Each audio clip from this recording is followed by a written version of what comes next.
Ya, bismillahirrahmanirrahim. Assalamualaikum warahmatullahi wabarakatuh. Selamat pagi siswa-siswi SD Islam Ar-Ruhamah. Dimanapun kalian berada, semoga semuanya dalam keadaan sehat walafiat dan selalu dalam lindungan Allah Subhanahu wa taala. Oke, materi kita pada hari ini adalah review materi tentang perkembangan komputer. Jadi kita akan mengulas kembali atau mengambil intisari dari materi-materi yang sudah Bapak berikan sebelumnya tentang perkembangan komputer. Kita lanjut. Pengertian komputer yang pertama adalah pengertian komputer ya. Terlebih dahulu kita mengerti tentang apa itu komputer. Komputer adalah alat yang dipakai untuk mengolah data menurut perintah yang telah diprogram. Kata komputer semula dipergunakan untuk menggambarkan orang yang pekerjaannya melakukan perhitungan aritmatika dengan atau tanpa alat bantu. Tetapi arti kata ini kemudian dipindahkan kepada mesin itu sendiri. Pada awalnya pengolahan informasi hampir eksklusif berhubungan dengan masalah aritmatika, tetapi komputer modern dipakai untuk banyak tugas yang tidak berhubungan dengan matematika. Secara luas, komputer dapat didefinisikan sebagai suatu peralatan elektronik yang terdiri dari beberapa komponen yang dapat bekerja sama antara komponen satu dengan yang lain untuk menghasilkan suatu informasi berdasarkan program dan data yang ada. Konsep komponen-komponen komputer ini berasal dari arsitektur von Neumann ketika John von Neumann memaparkan arsitekturnya pada tahun 1945. Jadi komputer itu adalah alat ya, alat atau mesin yang dipakai untuk mengolah data menurut perintah yang telah diprogram. Jadi komputer hanya akan mengerjakan sesuatu ketika si programmernya itu sudah memberikan kode atau memberikan sintak program untuk mengerjakan sesuatu tersebut. Komputer juga bisa didefinisikan sebagai suatu peralatan elektronik yang terdiri dari beberapa komponen, kayak misalnya mouse, keyboard, monitor, terus dan lain-lain, yang dapat bekerja sama antara komponen yang satu dengan yang lain untuk menghasilkan suatu informasi berdasarkan program dan data yang ada.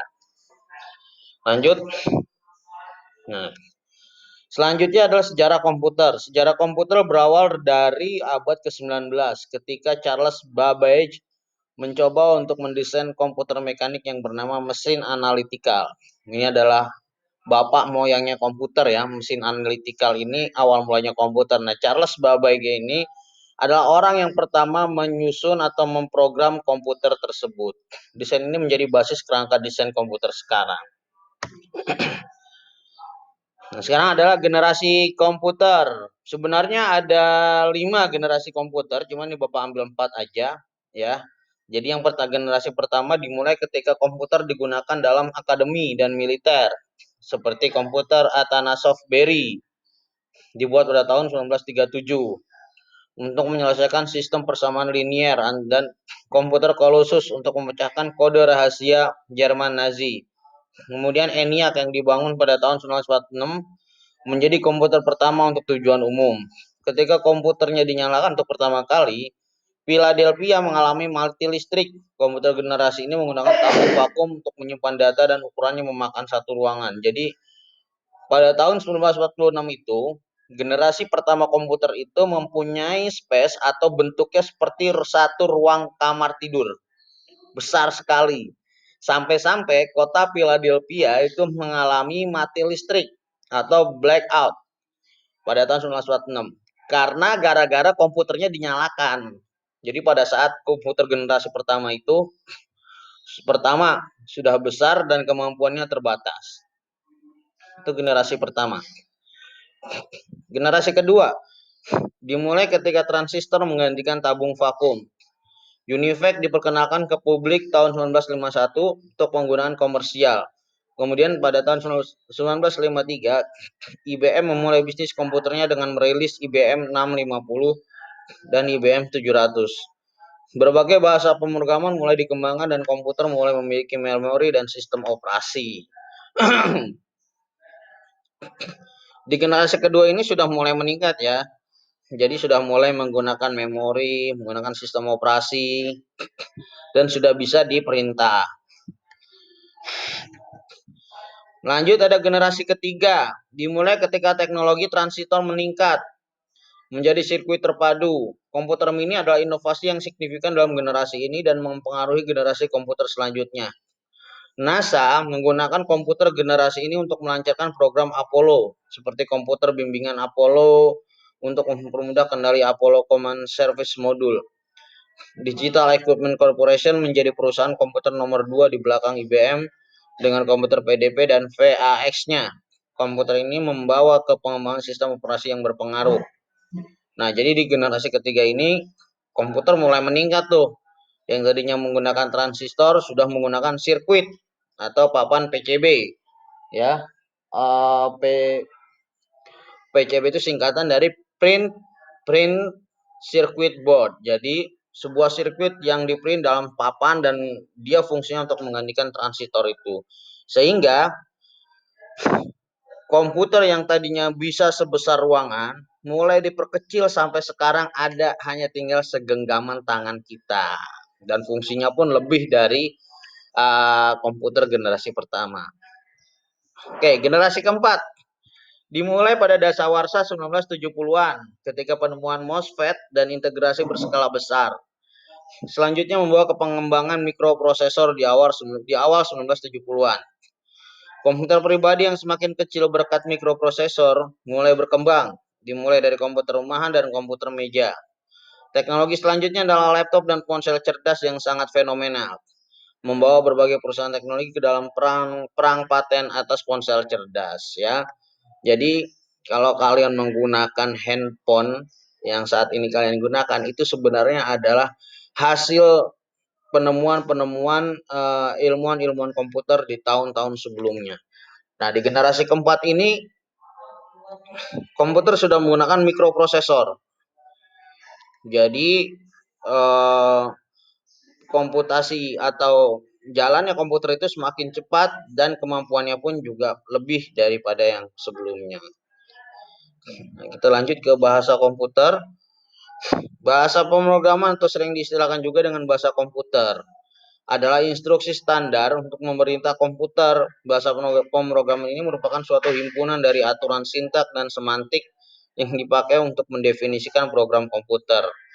Nah, bahasa komputer ini bukan seperti bahasa kita ya, bahasa Indonesia, bahasa Inggris, bukan. Tapi sebenarnya bahasa pemrograman ini adalah instruksi standar untuk memerintah komputer.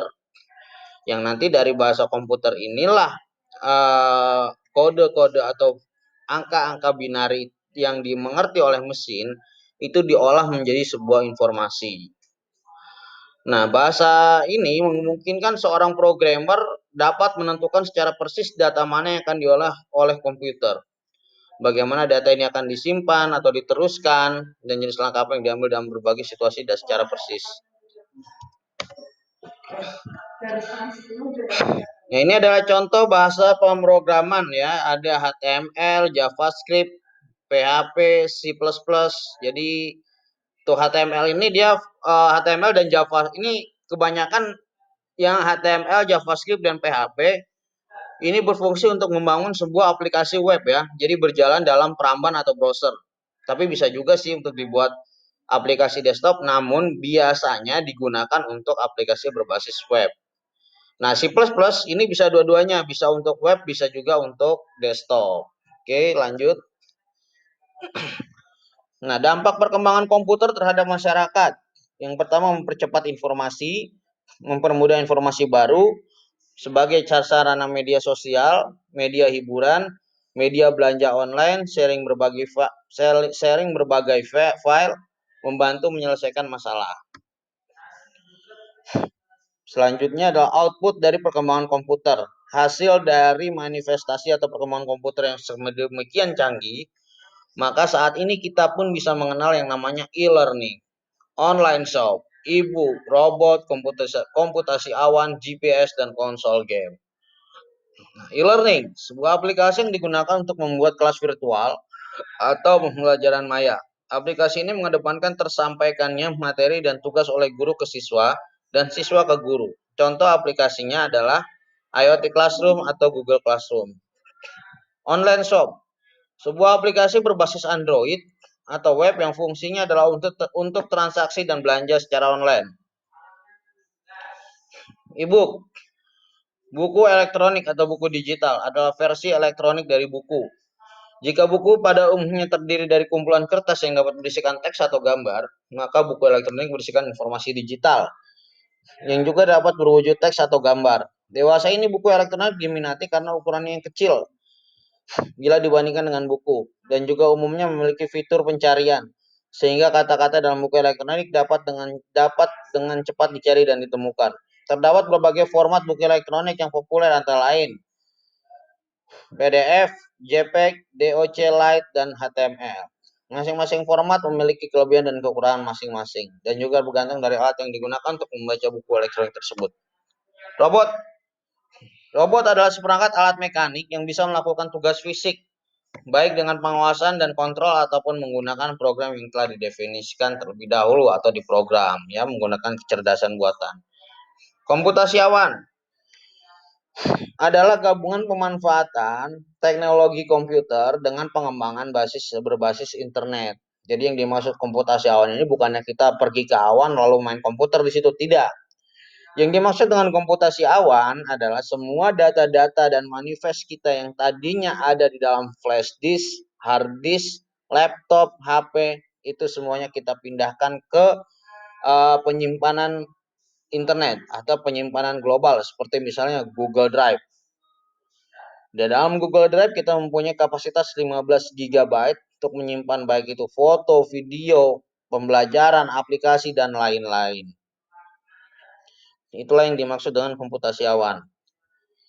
GPS, Global Positioning System, adalah sistem navigasi berbasis satelit yang terdiri dari setidaknya 24 satelit. GPS berfungsi dalam segala kondisi cuaca dimanapun di dunia, 24 jam sehari, tanpa biaya berlangganan dan biaya persiapan. Departemen Pertahanan Amerika Serikat (US DoD) awalnya menempatkan satelit ke orbit untuk penggunaan militer, tetapi mereka dibuat tersedia untuk digunakan sipil pada tahun 1980-an. Nah, terakhir adalah game console. Game konsol atau bahasa Indonesia adalah konsol permainan, adalah sebuah mesin elektronik yang dirancang khusus untuk memainkan permainan video. Perangkat penampil grafiknya dan dapat berupa monitor komputer atau televisi. Alat pengendalinya disebut joystick atau controller. Ya, itu saja review materi kita tentang perkembangan komputer. Silakan dibaca-baca lagi dan dipahami. Terima kasih telah menyaksikan video Bapak. Assalamualaikum warahmatullahi wabarakatuh.